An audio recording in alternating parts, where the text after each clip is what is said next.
M.H. Ainun Nadjib memiliki nama lengkap Muhammad Ainun Nadjib dan sangat akrab dipanggil Cak Nun atau Mbah Nun.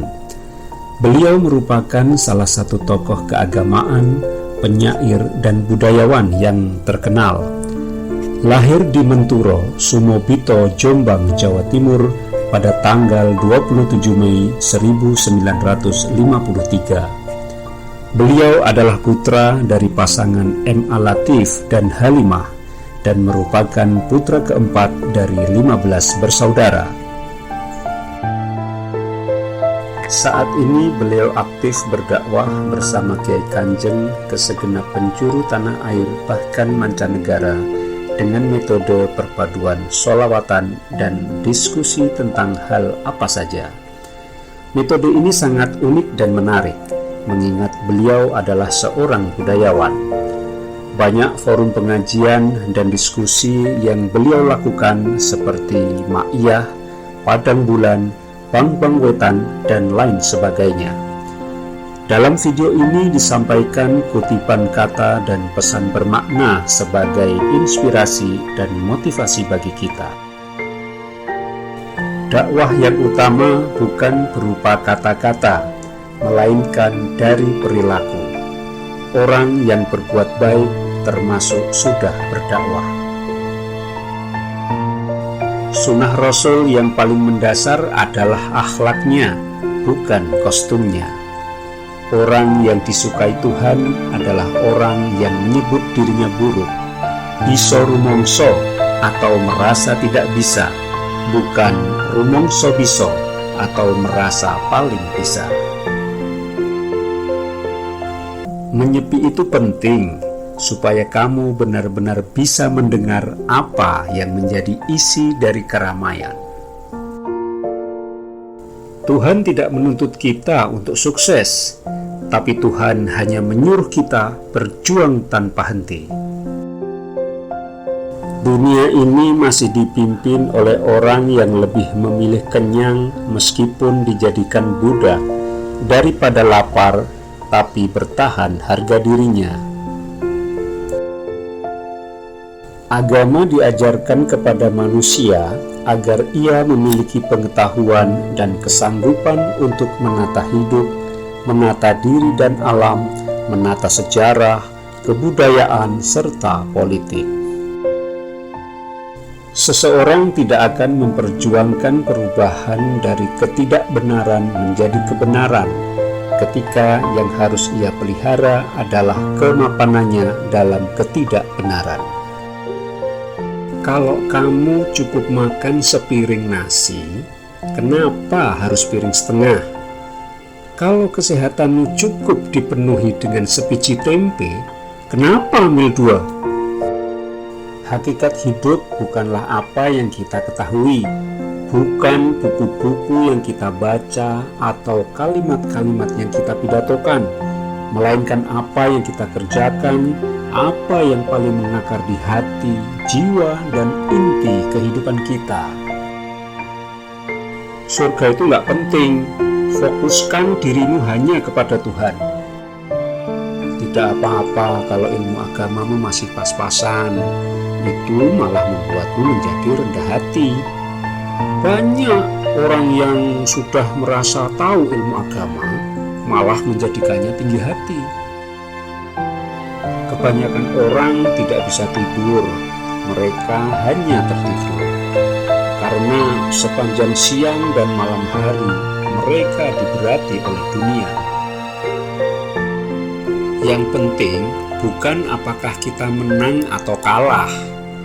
Tuhan tidak mewajibkan manusia untuk menang, sehingga kalah pun bukan dosa. Yang penting adalah apakah seseorang berjuang atau tidak berjuang.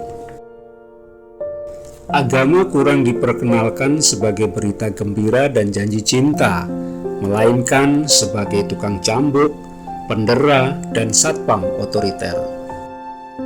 Aku menyebut diriku muslim saja aku tidak berani, karena itu merupakan hak prerogatifnya Allah untuk menilai aku ini muslim atau bukan. Kesedihan boleh ada, tapi jangan ada kebencian kepada siapapun. Apapun yang kita lakukan dalam kehidupan ini adalah perlombaan dalam kebaikan, bukan perlombaan keunggulan satu sama lain. Engkau bisa mencintai meskipun tanpa cinta. Salah satu unsur cinta dewasa adalah empati. Kalau kekasih kita haus, kita yang gugup mencarikan air minum. Kalau kekasih kita terluka, perasaan kitalah yang mengucurkan darah. Hanya sunyi yang sanggup mengajarkan kita untuk tidak mendua. Jangan paksa orang untuk mencintaimu, tapi tagihlah dirimu untuk mencintai siapapun. Orang boleh salah, karena dengan demikian ia berpeluang menemukan kebenaran dengan proses autentiknya sendiri. Empati adalah salah satu unsur yang harus ada dalam menjalin hubungan. Antara satu sama lain harus saling menghargai dan memahami, karena pada dasarnya cinta adalah saling melengkapi. Selalu berusaha merasakan apa yang dirasakan pasangannya juga merupakan salah satu wujud nyata dari cinta. Kamu punya ruang dalam hatimu untuk merasakan hati para bambung atau gelandangan, sehingga hatimu sedih, getir, terhimpit 1000 gunung.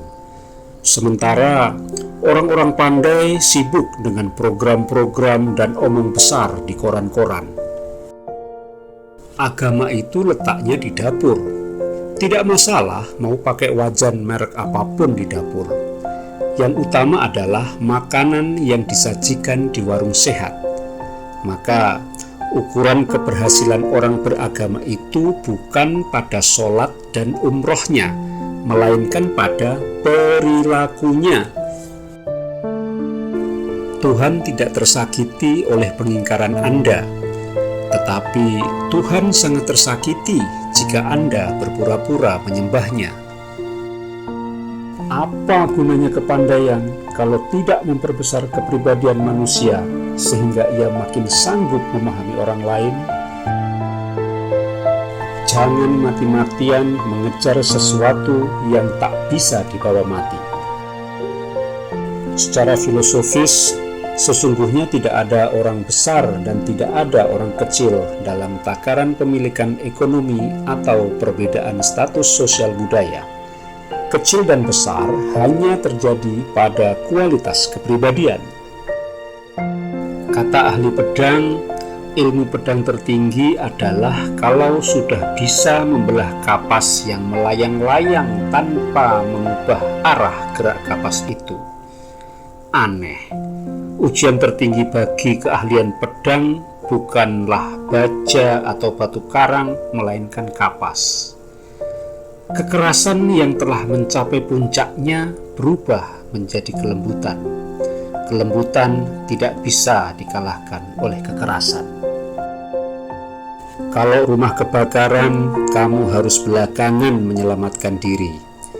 Kalau musuh datang menyerang, kamu harus berdiri paling depan untuk menyongsongnya.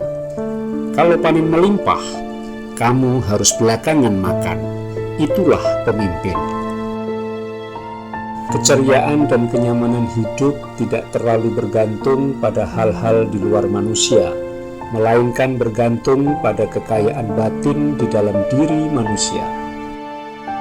Bukanlah hidup kalau hanya sekedar untuk mencari makan.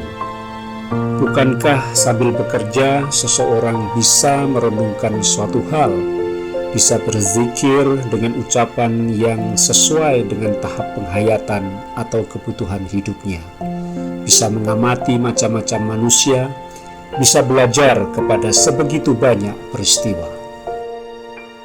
Kreativitas berpikir orang Barat harus kita tiru, tapi ekses dari kebudayaan teknologis yang terlalu memanjakan kebinatangan sebaiknya kita cegah sejak sekarang. Biasanya yang paling serakah dan paling memahami teori metode dan praktek-praktek keserakahan adalah orang-orang pandai. Sejarah adalah deretan episode tentang siapa dalang siapa wayang, dan sejarah mencatat Ki Dalang menggenggam kaki tangan wayang-wayang untuk pada suatu hari dimasukkan ke dalam kotak.